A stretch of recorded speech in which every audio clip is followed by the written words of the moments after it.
Baik. Cek, selamat malam rekan-rekan semuanya. Boleh saya cek sound terlebih dahulu? Yap. Ya. Silakan Pak Wes masuk. Oke, suara saya bisa didengar dengan baik ya Pak Sandi dan Mas Imam? Mantap. Clear. Pak. Ya. Terima kasih. Assalamualaikum warahmatullahi wabarakatuh. Salam sejahtera untuk kita semuanya. Waalaikumsalam warahmatullahi wabarakatuh. Ya, rekan-rekan selamat datang di event, apalagi temanya pada hari ini spesial untuk Anda, yaitu Innovation in the COVID-19 era. Teman-teman, bahwa di era modern saat ini ternyata tidak hanya teknologi yang berkembang pesat, tetapi kita juga harus melihat lingkungannya. Dan spesial untuk Anda, kita datangkan seorang pemateri yang luar biasa, yaitu tentunya ada Dr. PP. Kasih applause digital dong buat rekan-rekan semuanya. Yeah. Ya, rekan-rekan semuanya, agar kita semakin semangat dalam proses pembelajaran hari ini, boleh dong bagi rekan-rekan yang bisa untuk nyalakan videonya. Yuk, boleh dong silakan dinyalakan videonya. Kalau yang memang sedang berhalangan karena sedang di perjalanan, ya kami maklumi, tapi bagi yang masih bisa membuka videonya, yuk kita apresiasi pembicara kita agar lebih bersemangat dan tentunya menambah energi dalam proses transfer energi, transfer ilmu pada hari ini. Rekan-rekan semuanya, karena ini ada istilah tak kenal maka tak tahu ya. Jadi jangan buru-buru sayang. Jadi biar izinkan saya untuk memperkenalkan diri. Nama saya Imam Uwais ya. Teman-teman boleh panggil saya Uwais.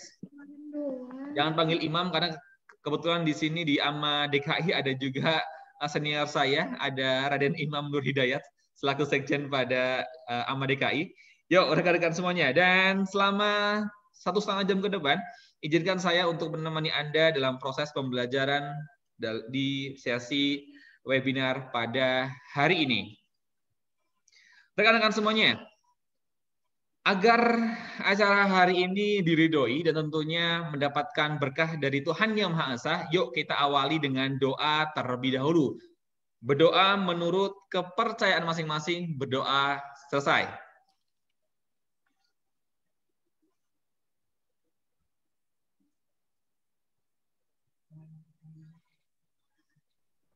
Baik, rekan-rekan semuanya, berdoa selesai, terima kasih. Dan di sini saya juga akan memperkenalkan Ketua AMA DKI, yaitu ada Bapak Rifki, ya, yang hari ini sudah join, tapi kebetulan dia lagi di jalan. Halo, selamat malam Pak Rifki.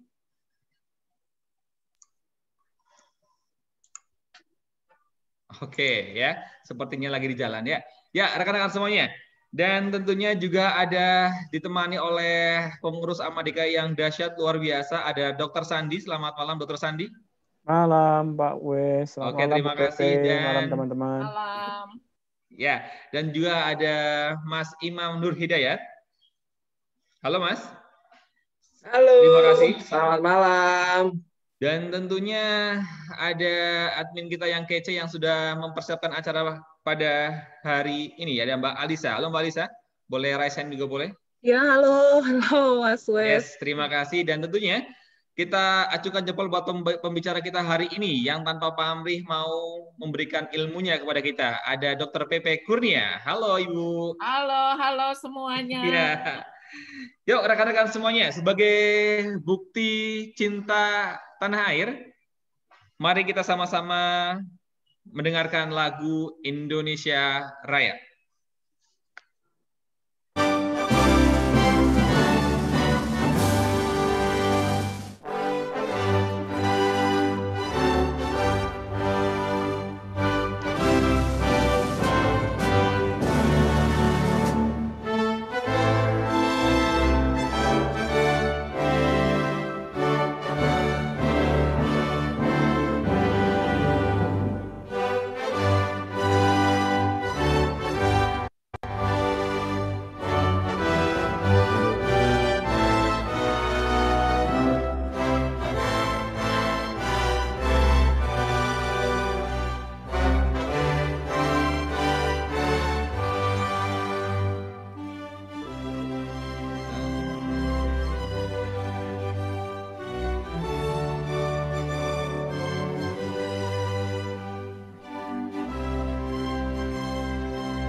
Baik, terima kasih rekan-rekan. Dan tentunya kita akan lihat profil dari AMA DKI yang akan dijelaskan oleh Sekjen AMA DKI kepada Raden Imam Nur Hidayat. Kami persilakan. Siap, terima kasih rekan saya, Mas Imam Uwais, sesama imam. Memang ini di pengurus sampai janjian. Yang satu panggil imam, satu panggilannya Uwais supaya nggak bentrok. Baik, terima kasih Mas Uwais. Di sini izinkan saya memberikan sambutan mewakili Ketua AMA DKI Jakarta, yaitu Pak Muhammad Rifki Alam, yang saat ini posisi beliau masih dalam perjalanan dan tidak bisa untuk memberikan sambutan secara langsung.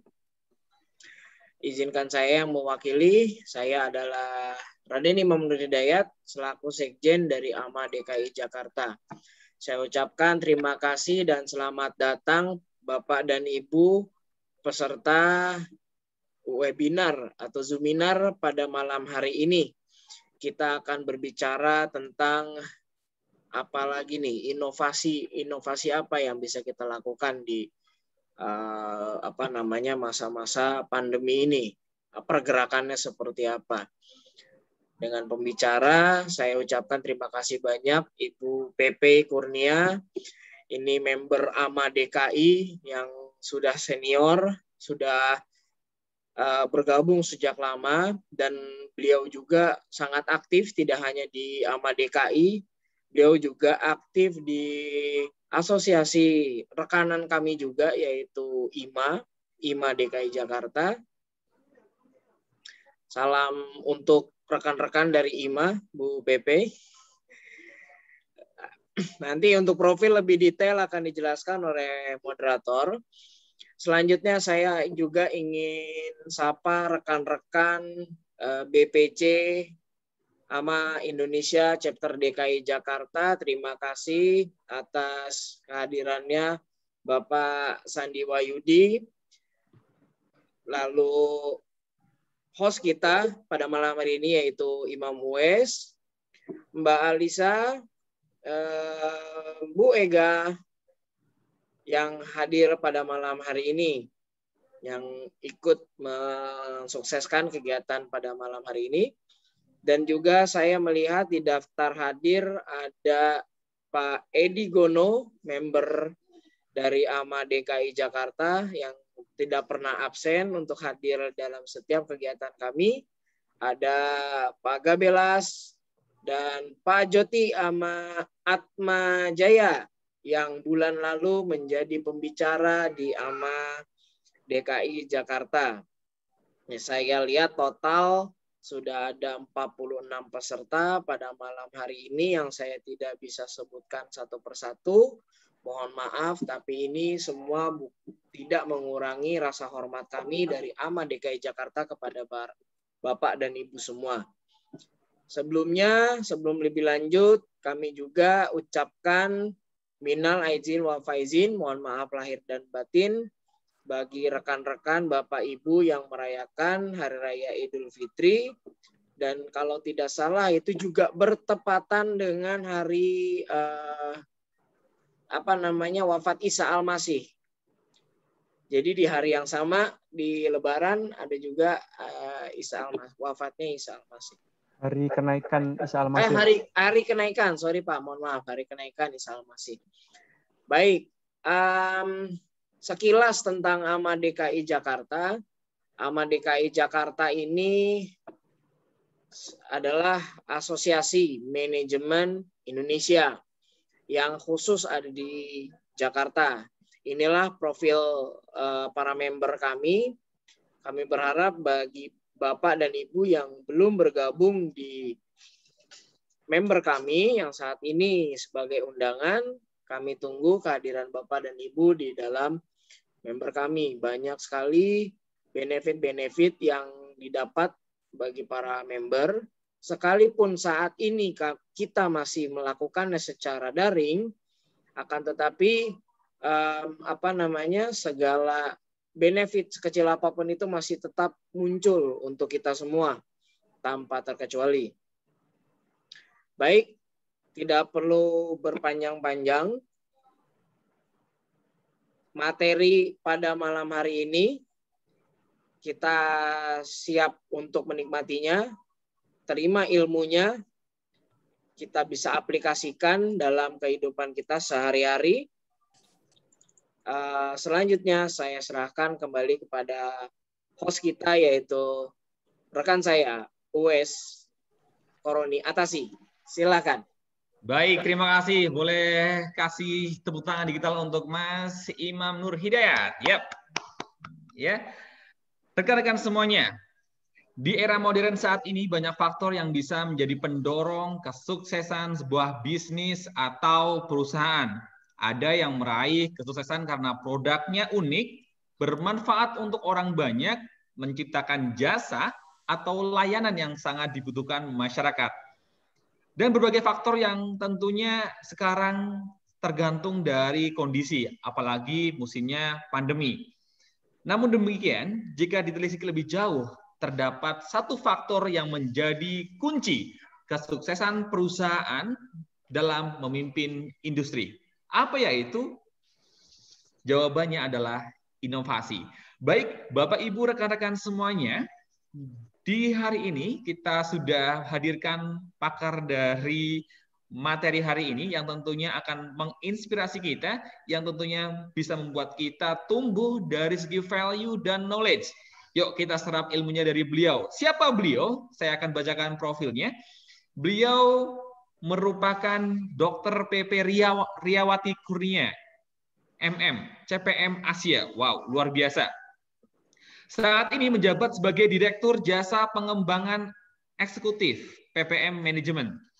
Ya, kemudian tahun 2013 sampai dengan tahun 2019 menjabat sebagai Koordinator PDMA Product Development Management Associasi Indonesia dan Ketua Badan Pelaksanaan LSP PPM Management.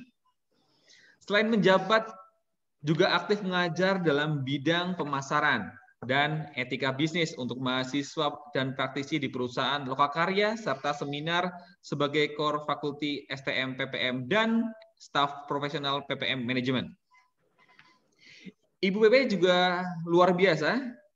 Beliau ahli dalam pemasaran, namun juga berpengalaman sebagai produk dan marketing manager di PT Charon Pokpen Indonesia, sebuah perusahaan argo industri terkemuka di Indonesia dan di Asia. Ibu Dr. PP memiliki minat khusus dan mendalam dalam pengembangan produk baru. Ia juga aktif dalam kegiatan asosiasi sebagai pengurus GAPMI, Gabungan Pengusaha Makanan dan Minuman Indonesia, dalam bidang pendidikan pengembangan teknologi pada tahun 1995 sampai dengan tahun 2020. Dan Komite Organisasi Hubungan Daerah Ketenagakerjaan 2020 sampai dengan 2025. Nah, tidak cuma mentereng dalam bidang ilmu dan pengalaman yang luar biasa, beliau juga aktif dalam pengurus IMA, Indonesia Marketing Association, yang tentunya di DKI Jakarta pada tahun 2014 sampai dengan 2020. Beliau juga balance, ya, life balance di sini, karena juga luar biasa berusaha untuk menjadi lebih bijaksana. Ibu PP juga senantiasa mengolah spiritual dan kearifan diri melalui Bali Yusada Health Meditation. Di sini Ibu PP juga memiliki Gria Prasanti, wow, rumah kedamaian dan ketenteraman yang ditujukan kepada siapapun yang membutuhkan. Ibu PP senantiasa berupaya memberikan kebaikan baik setiap peluang yang Tuhan berikan, bersama suami dan kedua putra yang luar biasa yang dikasihinya. Ibu PP juga terus berupaya menjadi pribadi yang memberikan manfaat bagi Indonesia tercinta. Baik, boleh dong kasih tepuk tangan digitalnya, kasih jempolnya buat pembicara kita. Langsung saja, please welcome Ibu Dr. PP Riyawati Kurnia, MM, CPM Asia. Oke, thank you. Terima kasih banyak Pak Moderator ya, Pak Wais ya. Terima kasih banyak. Assalamualaikum warahmatullahi wabarakatuh. Salam berkat bagi kita semua, salam kebajikan, dan juga semoga semua dalam keadaan sehat, dan baik adanya.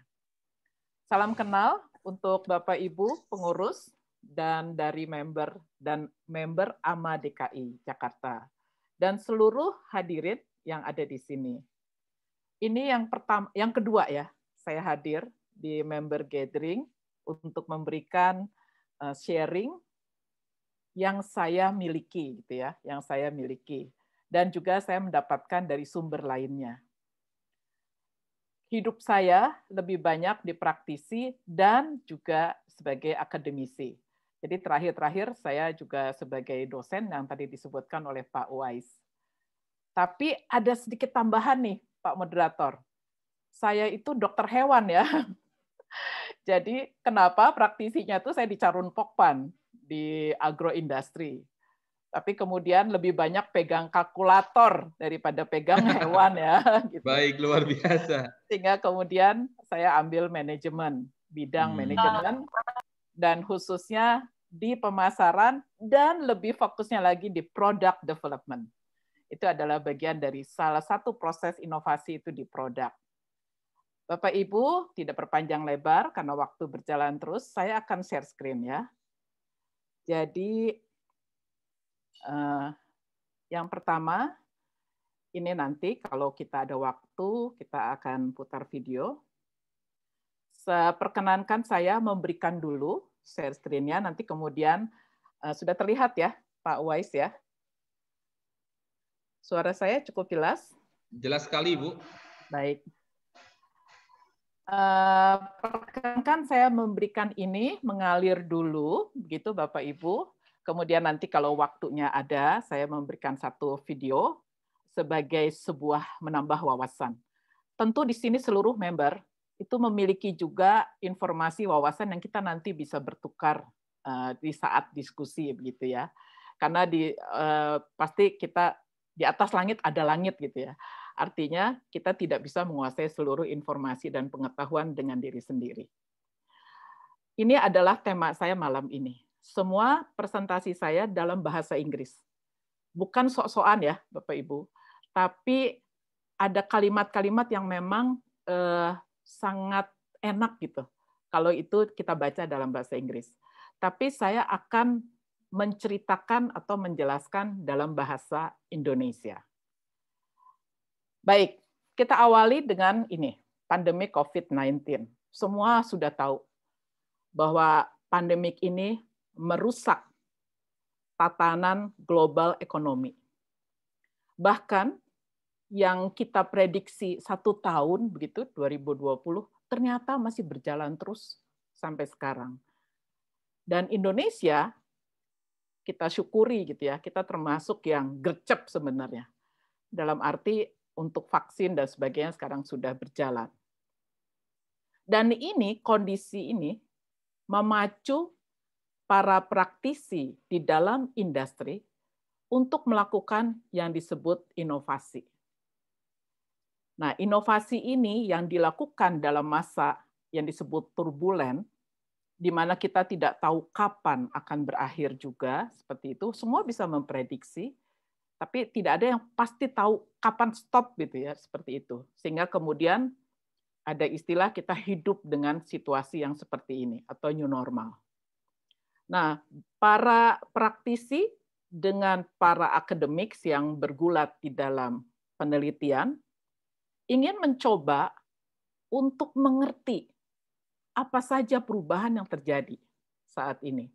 Kalau tadi dikatakan oleh Pak Wais sebagai moderator saya, dikatakan, aduh apa nih ya kira-kira tip jitunya gitu. Nanti ya Bapak Ibu ya, saya akan jelaskan.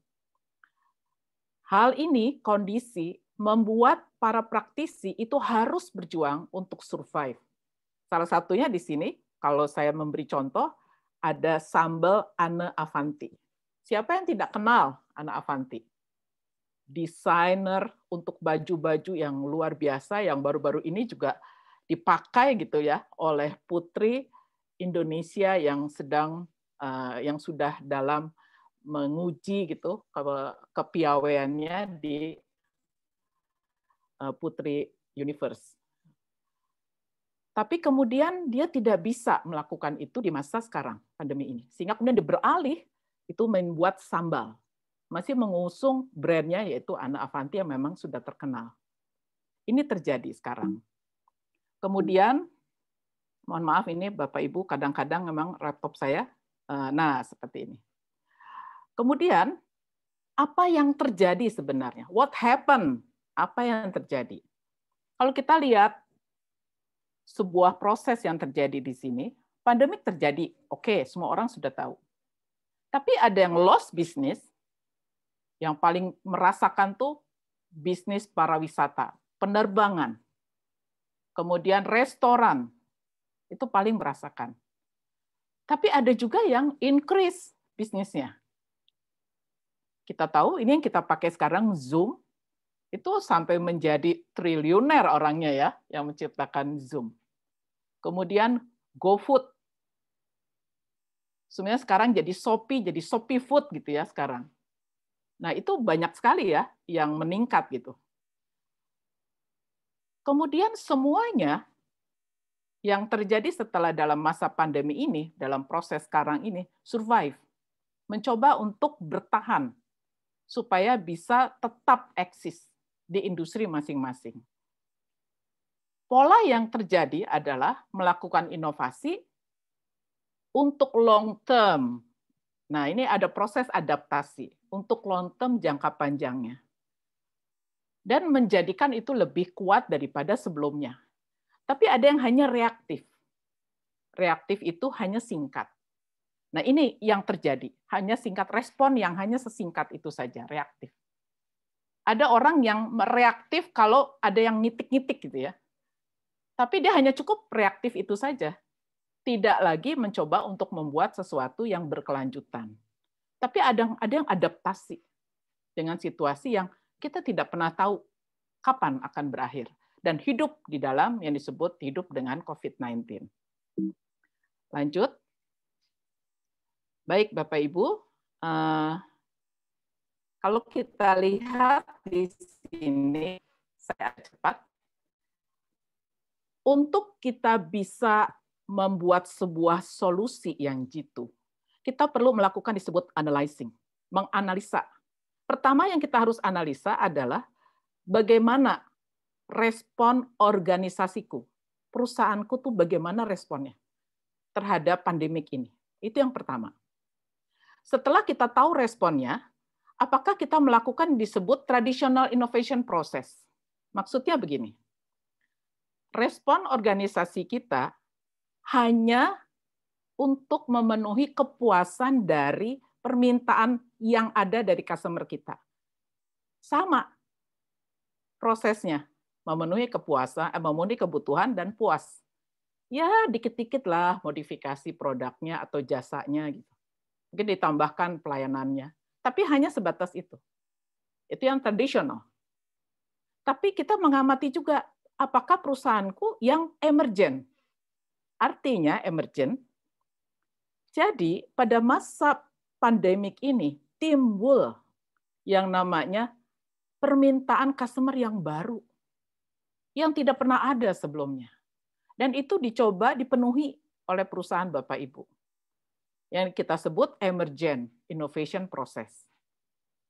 Nah, analisa berikutnya adalah apakah perubahan yang sekarang dilakukan oleh perusahaan Bapak Ibu ini pada saat proses analisis ini, entah itu di tradisional atau emergent, itu hanya sementara atau berkelanjutan perubahan itu. Nah, sampai situ dulu ya. Nah, setelah melakukan analyzing ini, hasil riset yang saya dapatkan dari sumber yang saya baca, itu menemukan yang disebut matriks. Matriks ini tentu ada X dan Y. X di sini ada temporary, di sini temporary, dan ada sustain. Ada yang pre-COVID demand, artinya permintaan pada saat COVID sudah ada. Sedangkan yang tadi saya jelaskan, emergent demand itu permintaan yang timbul pada saat COVID itu ada. Nah, sekarang saya akan jelaskan satu-satu. Pada saat nanti saya menjelaskan, Bapak Ibu mulai nih menganalisis, aku ada di mana ya? Perusahaanku ada di mana gitu. Kita lihat ya satu-satu. Sekarang sebelum kita melihat satu-satu, Bu Pepe, framework itu buat apa sih sebenarnya? Kita capek-capek gitu. Nah, ada tujuannya nih Bapak Ibu. Setelah kita melakukan analisis nanti dengan menggunakan tadi framework tadi, atau saya menyebutnya kerangka tadi ya, matriks tadi, itu kita bisa menemukan kapabilitas inovasi apa yang kita harus miliki, yang baru. Kita harus bisa akan menemukan itu tujuannya. Kemudian yang kedua, kita bisa menetapkan sumber daya apa yang dibutuhkan untuk sukses keberhasilan jangka panjang. Dua itu objektifnya. Jadi kita mulai ya, Bapak Ibu, dengan yang pertama.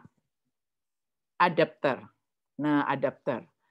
Jadi kata kuncinya tuh begini, Bapak Ibu. Adapter itu kan ada di temporary dan pre-COVID demand. Jadi perusahaan-perusahaan yang berada di sini, dia hanya berubahnya sementara aja. Yaitu temporary aja, gitu ya, sementara saja. Sebentar. Oke. Mereka sudah punya produknya. Sudah punya jasa produk yang sudah dilakukan maupun pelayanannya. Jadi seperti tadi contohnya yang saya sudah sebut, restoran. Dia sudah punya bisnis restoran. Tapi karena pandemi begitu sudah mulai dibuka, sudah mulai PSBB berjalan, tapi kemudian dilonggarkan, mungkin sudah turun begitu angka COVID-nya di area tersebut, restoran itu mulai boleh gitu, membuat outdoor. Tempat-tempat yang berjarak tapi di luar dari tempat yang di dalam. Atau bisa juga seperti yang perusahaan mungkin kita kenal yang Dettol, kemudian Vernis gitu ya, Reckitt Benckiser. Jadi perusahaan-perusahaan ini dia memproduksi perusahaan ini Lysol, disinfektan untuk spray, tapi memang core bisnisnya di situ. Jadi mereka tinggal modifikasi aja atau menambah portfolio produknya. Dan kenapa mereka melakukan ini? Perusahaan yang sukses di dalam adapter ini, nama adapter berarti dia mengadaptasi situasi yang ada. Jadi mereka memberikan produk dan produk jasa itu hampir sama dengan sumber daya yang ada. Bahkan yang lebih sedikit. Artinya mereka mungkin tidak memerlukan sumber daya besar atau tidak memiliki ke arah itu. Nah, itu di adapter. Nah, next step-nya tentu ini melakukan rekonfigurasi dari SDM-nya. Kalau mereka kemudian mau long term, seperti itu. Jadi bukan hanya temporary. Lanjut ya, Bapak Ibu ya. Kemudian yang berikutnya adalah, maaf ini, suka stuck di sini. Nah, berikutnya adalah optimizer. Optimizer itu dia lebih sustain daripada tadi adapter. Nah, kalau di sini bedanya apa, Bapak Ibu? Perusahaan-perusahaan yang berada dalam kondisi optimizer, itu mereka sudah memiliki rekonfigurasi untuk resources-nya, supaya mereka bisa secara jangka panjang itu memuaskan permintaan dari customer yang sekarang. Nah, begitu kemudian demand itu menjadi sekarang itu sangat dibutuhkan gitu, fokus mereka langsung meningkatkan efisiensi dari pro-operational yang ada supaya mereka bisa sustain. Nah, ini contohnya IKEA. IKEA itu kemudian dia mengembangkan platform augmented reality untuk kemudian memudahkan customer-nya memilih, misalnya kalau saya mau beli sofa, tinggal mencet kan kira-kira kemudian langsung bisa order. tidak harus secara fisik datang kepada toko IKEA. Di sini ada contoh juga United Airlines, ini saya ambil contoh dari luar sana, yang menghilangkan dulu harus ada seperti fee untuk merubah orderan seperti itu. Mereka menghilangkan itu. Jadi optimizer ini memang mengoptimalkan gitu apa yang mereka memang sudah miliki untuk sustain. Nah, next step-nya itu meningkatkan efisiensi. Bagaimana dengan trendsetter? Perusahaan-perusahaan yang berada di sini, trendsetter, berarti dia memiliki permintaan yang emerge, yang muncul pada saat COVID itu muncul, pada saat di masa COVID-19. Jadi mereka mengembangkan yang disebut new product atau service yang kemudian akan terus tumbuh demand-nya pada saat pandemik itu saja sudah terlewati seperti itu. Nah, ini trendsetter. Trendsetter ini contoh kalau di sini itu adalah sebuah rumah sakit di US, mungkin banyak juga di Indonesia gitu. Nanti saya ada contohnya Indonesia, Massachusetts General Hospital. Jadi mereka mulai melengkapi telemedicine-nya, appointment. Jadi mereka kan kalau pandemik ini tidak bisa gitu datang. Bagaimana dengan dokter dan perawatnya? Ya mereka harus belajar new teknologi. Bagaimana skill untuk memberikan care tanpa harus bertemu. Harus mendiagnosa seperti itu. Nah, itu kemudian mereka menjadikan hal seperti itu menjadi hal yang memang menjadi kebiasaan untuk bisa memuaskan demand yang timbul pada saat COVID ini. Atau sekarang company menggunakan software untuk remote work dan learning. Saya masih ingat pengalaman saya pada waktu di Microsoft, bertemu di Microsoft. Ada satu teman di sana. Tapi sekarang beliau sudah pegang Vietnam ya. Mereka mengembangkan sistem bisa mengontrol semua sumber daya manusianya bekerja di mana aja. Jadi tidak ada tuh harus datang kantor jam 8 gitu, jam 5 pulang. Mau sampai malam juga nggak apa-apa gitu. Mereka lihat result. Tapi mereka punya control system. Nah itu ya. Jadi company itu menggunakan teknologi untuk bisa dia mengontrol resources-nya. Nah next step-nya tentu ya mereka harus terus mengembangkan what is the best solution gitu di dalam yang mereka sudah terampil. Nah berikutnya yang terakhir adalah ini contoh, sorry ya, sebelum ke yang berikutnya. Ini contoh di Indonesia, trendsetter. Halodoc. Ini saya izin dari CEO Halodoc yang pernah share di seminar kami. Halodoc itu menggunakan teknologi health company. Dia termasuk perusahaan yang beruntung gitu ya, yang increase di dalam masa pandemi. Jadi kita lihat di sini antara pasien, providers, dan payers itu pembayar. Yang bayar, entah itu insurance, corporate, atau individual. Nah, dia menggunakan teknologi health company. Kalau kita lihat sekarang, Create and Telemedicine, gitu ya, itu juga dilakukan oleh Halodoc. Yang sangat meningkat ya sekarang ini. Dari visit to virtual. Seperti itu. Baik. Bapak Ibu member AMA DKI, terakhir nih, trailblazer atau penerobos. Penerobos ini seperti apa? Jadi mereka menggunakan existing resources untuk memberikan solusi baru yang mereka tidak pernah lakukan sebelumnya. Ini contohnya mungkin Bapak Ibu sudah ada yang sering juga ya membaca contoh ini. Yang pertama, Dyson. Dyson itu dulu nggak memproduksi ventilator. Tapi sang pemilik ini, fotonya ada di sini, menggunakan sumber daya yang ada untuk menciptakan ventilator yang kemudian selain membantu orang-orang yang kesulitan bernafas karena kena COVID-19, juga dia membantu supaya perusahaan itu tetap tumbuh. Seperti itu.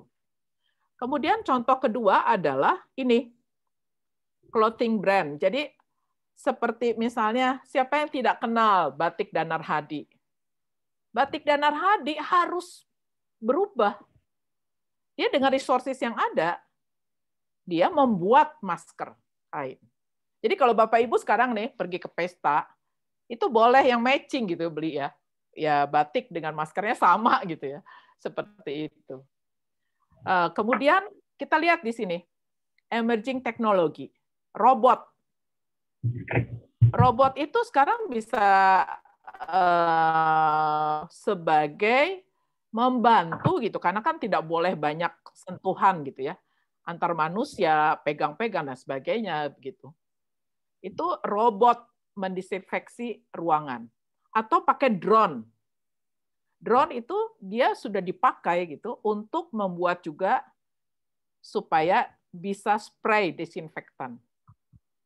Dan supaya memang tidak memerlukan orang terlalu banyak untuk melakukan itu. Balik lagi ke sini. Kalau kita berada di sini, Trailblazer, berarti kita sanggup dengan inovasi yang ada untuk menggunakan resources yang kita punya untuk memenuhi permintaan yang timbul pada masa COVID-19. Jadi, perusahaan-perusahaan yang penerobos di sini, itu mereka memiliki visi ke depan yang luar biasa gitu, untuk sustain. Tapi, Bapak Ibu, tidak mudah berada di sini. Maksudnya begini, di sini, organisasi dan leaders-nya itu harus comfortable dengan ketidakpastian, ketidaktentuan, dan mungkin Bapak Ibu sudah sangat kenal dengan istilah VUCA, dan dengan ambiguity, volatility, uncertainty, complexity, dan ambiguity. Leaders, who is the leaders? Semua ya. Leaders itu yang berada di organisasi dan juga dia memimpin yang ada dalam organisasi itu. Nah, jadi syaratnya kalau kita mau berada di sini dan sustain dan mau memenuhi kebutuhan yang emerge, yang timbul, yang baru, yang timbul pada masa COVID, leaders harus comfortable dengan uncertainty dan ambiguity. Lanjut ya, Bapak Ibu. Nah, bagian kedua. Tadi sudah dijelaskan bagaimana menganalisis dan kemudian ada matriks gitu yang dari hasil riset. Nah, hampir mirip dengan ini. Ini ada yang mengadakan tips. Kita harus melakukan disebut ultra fast innovation. Ultra fast innovation. Apa itu ultra fast innovation? Jadi kita harus memiliki pengetahuan yang dengan cepat gitu melakukan repurposing. Jadi dengan cepat bisa mengadopsi inovasi yang memang seharusnya kita lakukan pada masa pandemi. Kita lihat satu-satu ya, Bapak Ibu. Ini our step di dalam ultra itu. Di dalam ultra innovation. Ini tips yang kedua nih, Bapak Ibu. Setelah tadi ya, matriks tadi ya. Tips yang kedua. Yang pertama, di anak tangga yang paling bawah, step yang paling bawah, Bapak Ibu perlu melakukan, kita semua termasuk saya, perlu melakukan yang disebut what is our problem. Inovasi problem kita tuh apa? Kalau kita mau melakukan inovasi itu apa problemnya? Inovasi definisinya adalah menghasilkan sesuatu yang baru. Itu definisi gampangnya gitu ya. Banyak sih definisinya. Nah, menghasilkan sesuatu yang baru tuh macam-macam Bapak Ibu. Kalau kita melakukan inovasi incremental, ya modifikasi cuman bajunya aja, maksudnya kemasannya. Mungkin ditambahkan sedikit ya perubahan kiri kanan produk.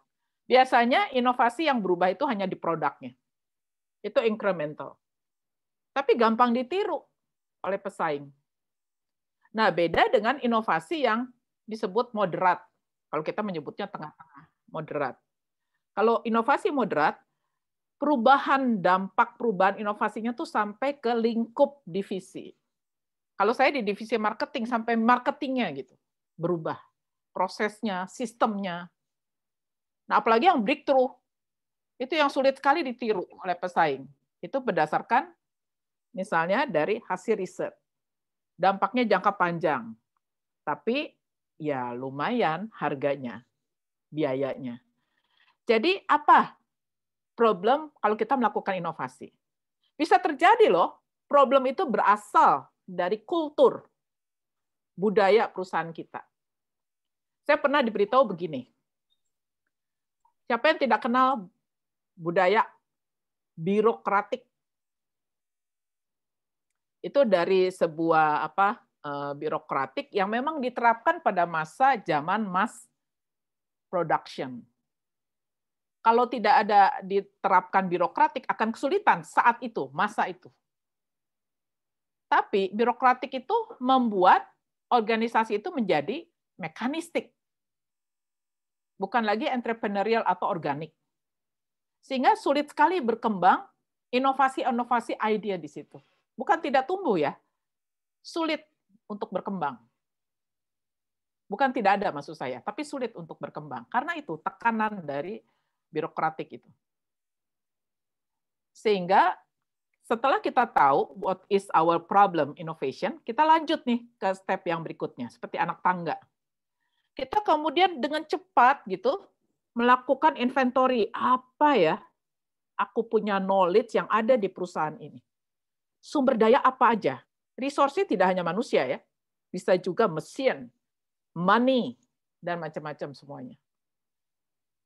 Kalau di saya, di PPM, our people, knowledge itu very important. Wah, itu susah tergantikan deh. Karena kalau itu terkait dengan pengetahuan semua ya, ada di kepala orang itu. People knowledge namanya. Nah itu dengan cepat kita membuat inventory. Nah, sekarang pada saat kita membuat inventory itu, kemudian step berikutnya adalah apakah kita akan menggunakan emerging teknologi yang kita tidak miliki. Coba kita lihat sekarang. Emerging teknologi di sini. Baik ya, kita lihat satu-satu. Nah, ini. Dulu yang namanya produser rum sama whisky nggak kepikiran pasti bikin hand sanitizer. Tapi begitu mereka berada di situasi ini, mereka dengan itu melakukan ultra fast innovation. Mereka resource, mereka catat semua capability sampai kemudian mereka belajar membuat hand sanitizer untuk bisa survive. Ada lagi, ini adalah open calls or innovation contest untuk mendiscover, menemukan cara-cara yang baru. Ini saya ambil dari Kino Youth Innovator Award. Nah, sekarang maksud saya apa? Tadi kita menggunakan emerging teknologi yang tadi juga sudah dijelaskan, artificial intelligence, kemudian menggunakan robot, drone, dan sebagainya gitu. Bapak Ibu pasti memiliki contoh lebih banyak dari yang saya ceritakan di sini. Tapi langkah berikutnya adalah mendorong open kolaborasi antar disiplin. Kolaborasi. Jadi zamannya sekarang nih Bapak Ibu, ini dilakukan oleh satu perusahaan, dia mencoba untuk open karyawannya dulu. Open, kemudian sampai didapatkan ide-ide untuk pengembangan produk baru yang berguna. Kemudian 3D printing. Mereka sebelumnya pasti nggak akan terpikirkan mengenai harus mencetak seperti face shield, kemudian pegangan tangan, pegangan untuk buka gitu ya, pintu. Mereka harus melakukan itu. Tentu setelah melalui step-step tadi, melakukan analisis dan sebagainya. Nah, sebentar sebelum Innovation Diamond ya. Nah, jadi Bapak Ibu, kita mendorong untuk open kolaborasi. Nah, step yang atas di sini, Bapak Ibu, menggunakan integrasi secara cepat, Bapak Ibu. Integrasi itu dilakukan internal dan eksternal.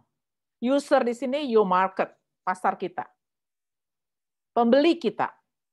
Jadi pembeli kita, Bapak Ibu, kalau kita memang ingin ya stepnya, itu inovasi yang ultra fast, kita tuh harus interaksi sama mereka.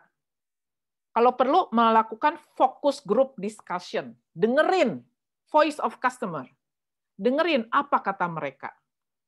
Nah, kemudian baru ide-ide itu setelah dikumpulkan, gitu, disaring, baru masuk ke dalam step development yang disebut prototipe 1, prototipe 2, sampai kemudian ada pengujian, dan seterusnya.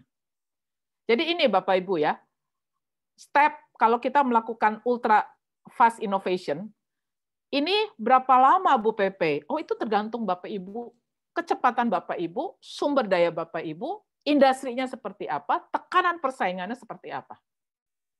Sangat tergantung dengan beberapa faktor itu. Dan kemampuan kita, termasuk top manajemennya. Apakah top manajemennya juga memiliki gitu ya visi inovasi yang masuk di dalam strategik perusahaan? Kalau nggak punya, don't hope too much ya. Nah, itu harus timbul dari bawah gitu desakannya. Baik, Bapak Ibu, saya lanjutkan dulu. Nah, baik, ini bagian ketiga dari sharing saya. Kalau tadi ultra fast innovation, pertama dari matrix, kemudian ultra fast innovation. Nah, ini yang ketiga nih Bapak Ibu, jurus yang ketiga yang disebut innovation diamond. Yang pertama begini Bapak Ibu, inovasi itu kata tadi sederhananya adalah menghasilkan sesuatu yang baru. Sesuatu yang baru tuh bisa modifikasi, bisa new invention, new to the world, bisa begitu ya. Tapi untuk membuat inovasi itu sukses tidak mudah. Jadi yang pertama, Bapak Ibu, yang pertama harus dipersiapkan adalah tadi balik terus ya.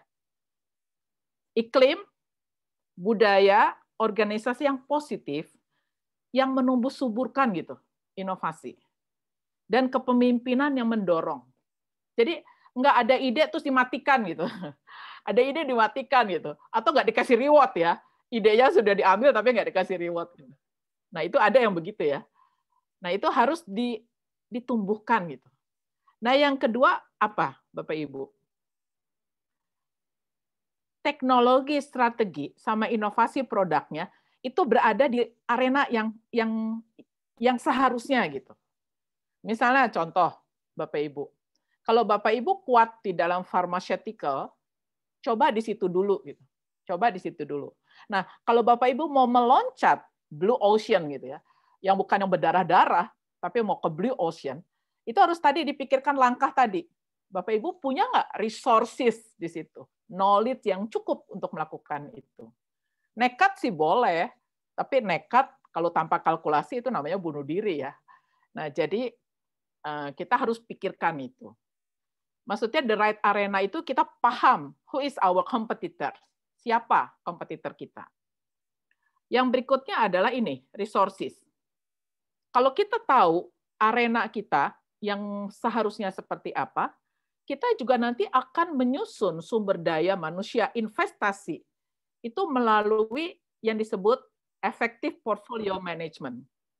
Effective portfolio management itu adalah bagaimana kemudian kita tahu begitu ya, investasi yang cocok seperti itu. Nah, investasi yang cocok ini untuk portfolio dari produk kita. Sebentar Bapak Ibu, oke, nanti tolong diberitahukan waktunya ya, Pak. Ini sedikit lagi.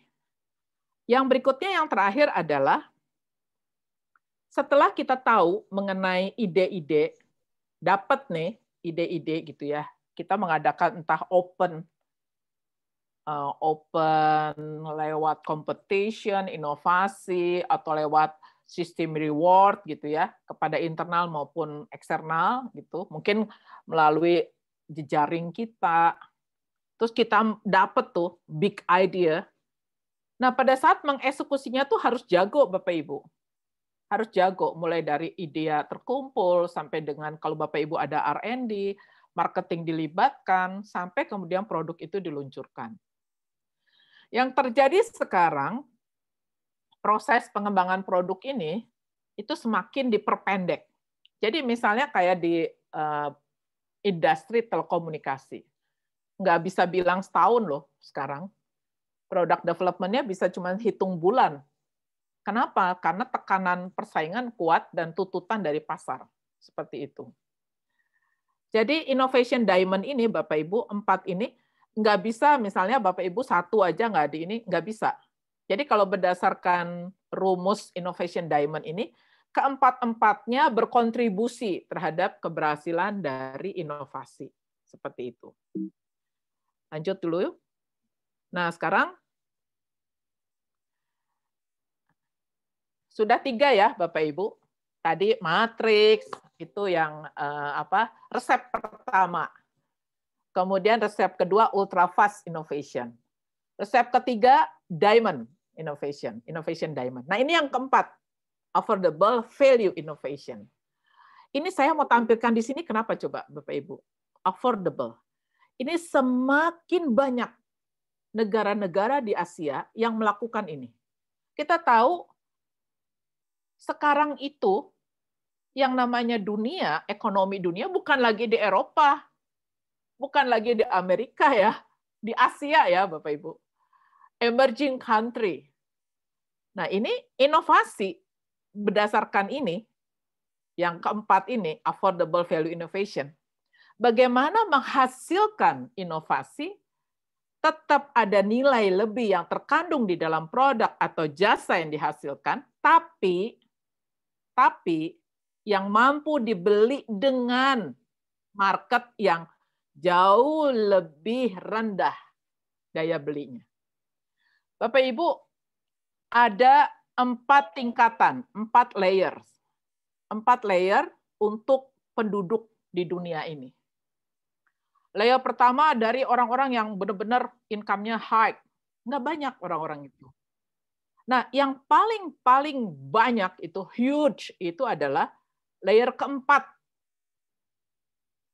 the bottom of pyramid. Mungkin Bapak Ibu pernah dengar ya, the bottom of pyramid. Layer keempat itu yang memiliki income paling cuma 2 juta, 3 juta gitu. 4 juta gitu. Mereka yang below, yang memiliki kemampuan daya belinya rendah. Nah, inovasi itu jangan selalu dipikirkan pasti mahal. Inovasi itu hanya untuk kelas atas, hanya untuk kelas menengah, nggak bisa. Di Asia, kemudian ada yang disebut affordable value innovation. Di mana inovasi ini, bahwa biaya dengan buyer value itu bisa bertemu di tengah. Bisa efisien kok. Seperti itu. Sehingga kemudian hasil produk atau jasa yang dihasilkan itu tidak mahal. Sampai kemudian layer 4 itu tidak mampu membeli. Negara-negara yang bisa menghasilkan inovasi ini itu negara-negara Asia. Ini contoh saja ya, Bapak Ibu, nanti kita bisa diskusi. Ini contoh. Ini udah ada kasus case-nya ya, case-nya di sekolah-sekolah bisnis. Parle-G. Ini produsen biskuit di India. Saya kasih contohnya India 2 ya di sini ya. Parle-G. Dia dulunya menengah ke atas biskuitnya. Tapi kemudian dia melihat India tuh banyak banget Bapak Ibu yang bottom of pyramid. Yang di layer 4. Tapi very huge jumlahnya. Kemudian mereka menciptakan, memproduksi gitu biskuit-biskuit tapi masih mengandung nilai. Maksudnya masih ada susunya gitu ya. Ya tentu harus dari local resources, jangan susu yang diimpor dari Holland gitu ya. Yang nggak akan terjangkau gitu harganya. Nah, itu yang balik lagi, model proses bisnisnya harus adaptasi dengan situasi affordable itu. Nah, ini kemudian sehingga bisa terjangkau. Indonesia juga punya, ini satu contoh saja, Mikremes punyanya 3 pilar. Mungkin perusahaannya sekarang sudah nggak terlalu populer lagi ya karena kondisinya. Tapi berhasil gitu di Semarang. Ini Mikremes ini 500 perak Bapak Ibu. Tapi orang-orangnya anak-anak SD gitu ya, yang memang mampu dengan uang jajan hanya sekian. Tapi ya masih tetap ada gitu. Nilai karbohidratnya ada. Ya walaupun mungkin telurnya gitu untuk membuat mie gitu ya, tidak seperti telur untuk mie yang kelas atas gitu. Tapi ini bisa dihasilkan. Kemudian yang terakhir dari contoh saya itu adalah dua contoh terakhir ya. Grameen Bank. Siapa yang tidak kenal ya bank ini yang dihasilkan oleh Mr. Yang mendapatkan reward gitu ya. Mengamati Grameen Bank ini dari seorang pemerhati itu. Yang dia sebenarnya sudah dalam comfort zone. Tapi kemudian dia melihat orang-orang, Muhammad Yunus kalau nggak salah ya namanya, orang-orang yang tidak mampu gitu ke bank yang biasa. Sehingga kemudian dia mulai memberdayakan wanita-wanita di Bangladesh. Sehingga kemudian dia menciptakan Grameen Bank, Banking for the Poor. Apa sih yang dia lakukan? Pasti yang pertama proses model bisnisnya yang dirubah. Bapak Ibu, yang namanya inovasi tidak selalu produk ya. Proses itu juga bisa disebut inovasi, proses yang berubah. Model bisnisnya berubah. Kemudian terakhir dari contoh saya itu adalah ini. Ini dari India contohnya, low cost nano car, launching 2009. Tata motor, country-nya India, harganya ya saat itu 35,7 juta. Yang bisa beli ya orang-orang dengan daya beli yang memang tidak besar gitu. Seperti itu Bapak Ibu. Jadi ini yang contoh disebut affordable value innovation. Inovasi tidak selalu harus mahal.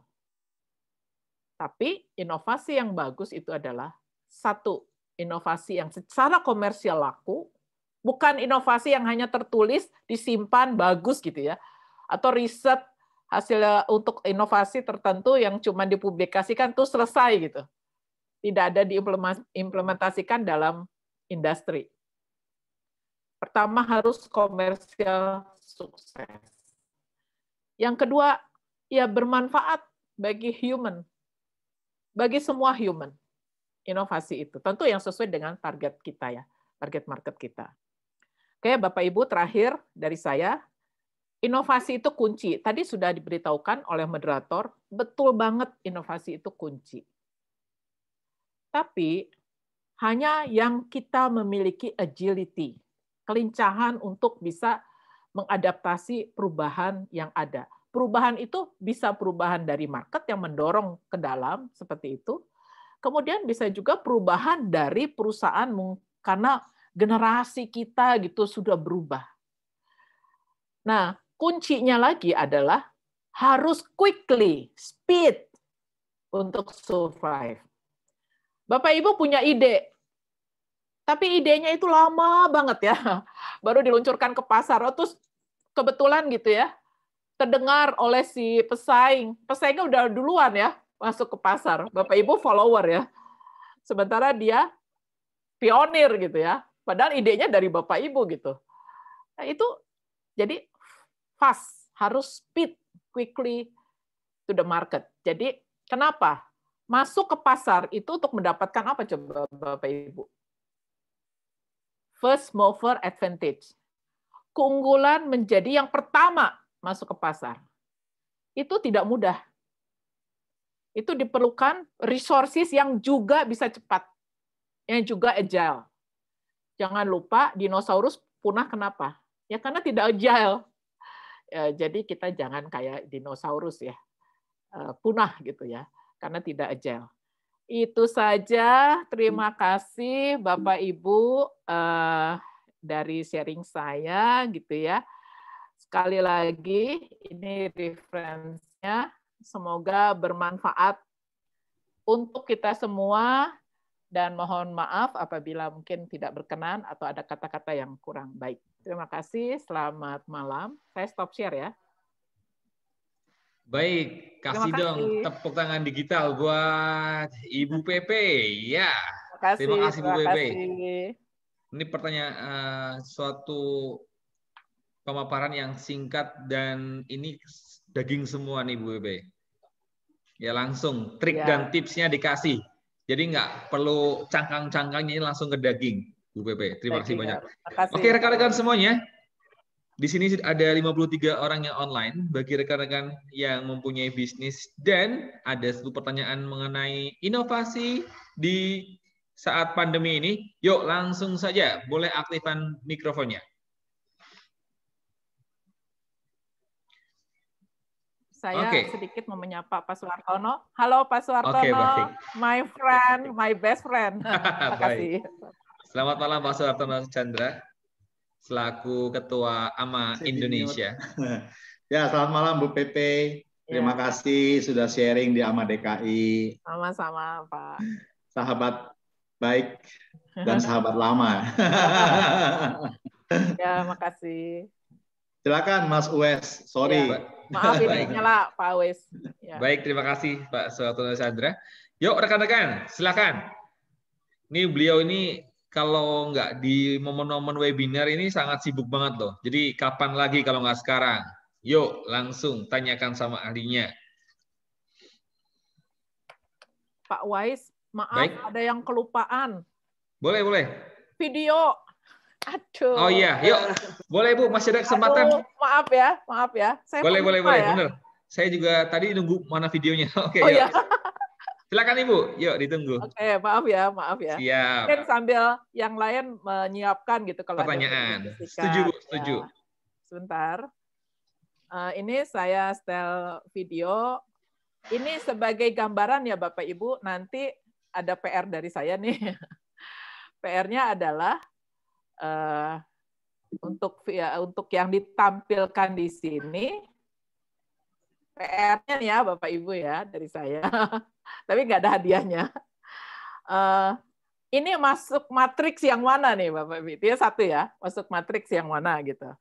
Kemudian yang kedua, nah itu tadi, ini termasuk ultra fast innovation nggak gitu? Yang kedua itu aja ya. Selamat menikmati, hanya nggak sampai 5 menit ya, 4:55. Terima kasih Pak Wais kesempatannya. Baik Ibu.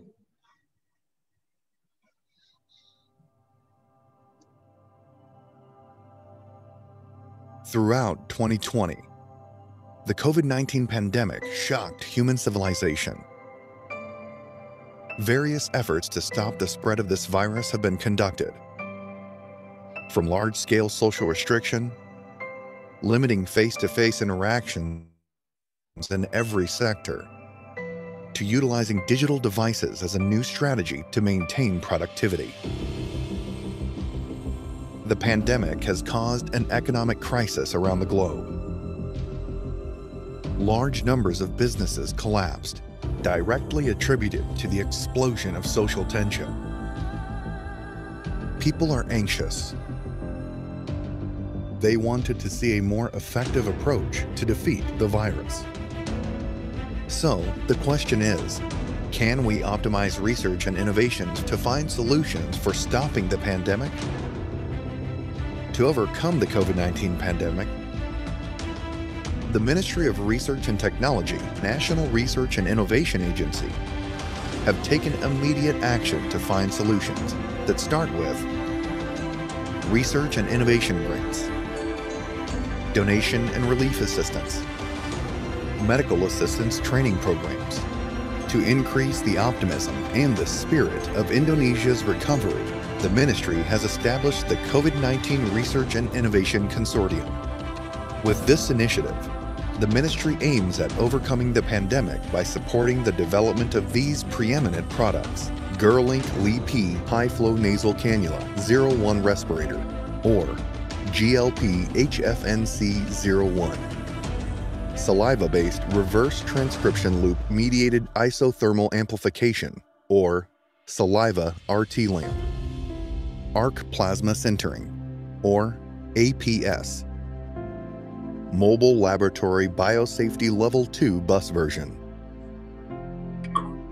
medical assistant robot, Raisa.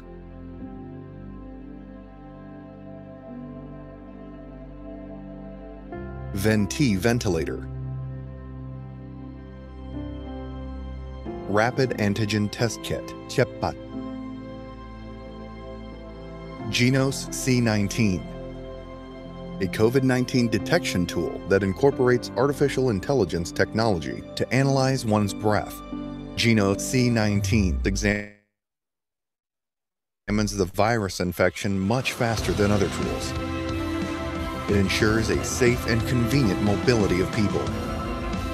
Efforts to downstream products are as follows: disseminating innovative products to stakeholders, establishing corporations with various research institutes.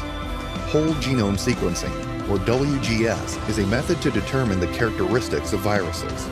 WGS is an important step in producing the right COVID-19 vaccine for Indonesian people. WGS is also crucial in genomics surveillance to detect more transmissible and/or virulent variants, as well as variants that might evade vaccine. To date, almost 1,000 sequences have been submitted to GZAID by various research institutions in Indonesia. And the Eijkman Institute for Molecular Biology is targeting 5,000 WGS in 2021. A collaborative research project of key institutes led by the Eijkman Institute to produce seed vaccines have made possible the creation of the Merah Putih COVID-19 Vaccine Consortium. The consortium was mandated a presidential decree under the coordination of the Ministry of Research and Technology, National Research and Innovation Agency.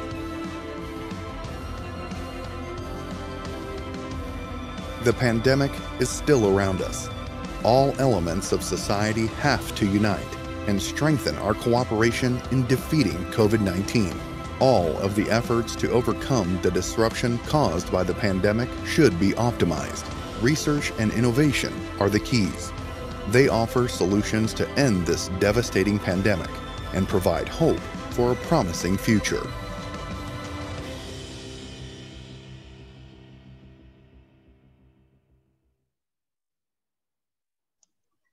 Ya, terima kasih. Oke, ini Semoga video bermanfaat. videonya banyak sekali ilmu yang bisa didapat dari video ini, Bu.